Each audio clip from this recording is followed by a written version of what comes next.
حاضرین مجلس، محترم علماء کرام اور مہمانان عظام، ابھی جو آیت کریمہ میں نے آپ حضرات کے سامنے تلاوت کی ہے، اس آیت کے اندر صحابہ کرام کے ایمان کو دوسروں کے لیے آئیڈیل اور نمونہ قرار دیا گیا ہے، اور قیامت تک آنے والے انسانوں کے لیے ایک اصول مرتب فرما دیا گیا کہ اگر تم ایمان لانا چاہتے ہو، رب کی رضا کے طلبگار ہو، تو صحابہ جیسا ایمان لانا پڑے گا۔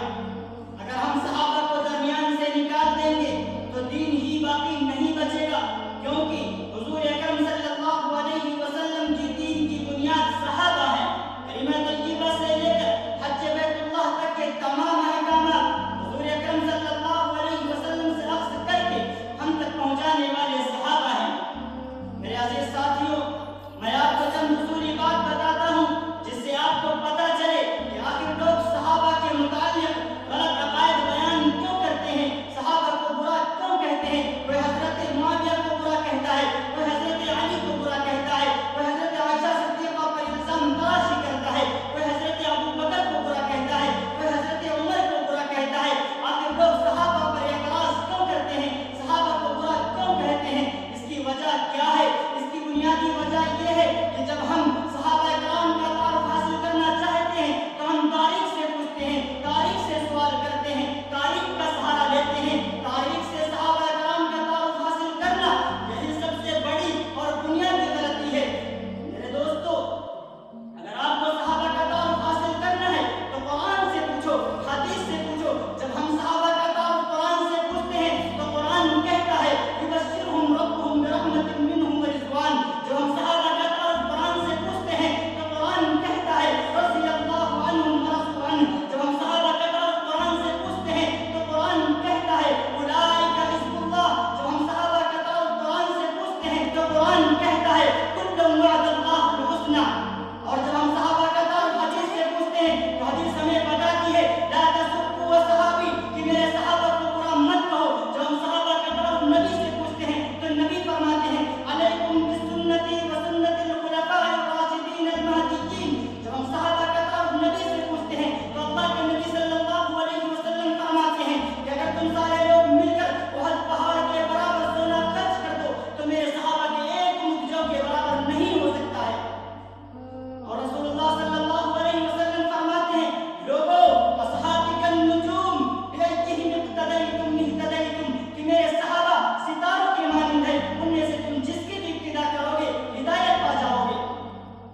بنیاد پر جو لوگ تاریخ کو ڈھال بنا کر صحابہ کی تنقید کرتے ہیں وہ جان لے کہ تاریخ نہیں بلکہ قرآن اور احادیث ہمارے معیار ہیں، کیونکہ تاریخ انسان لکھتا ہے جبکہ اللہ رب العزت نے صحابہ کی عظمت کو بیان فرمایا ہے۔ ایسی تمام تاریخیوں کو میں اپنے جوتے کی نوک پر رکھتا ہوں جو صحابہ کی گستاخی پر مبنی ہو۔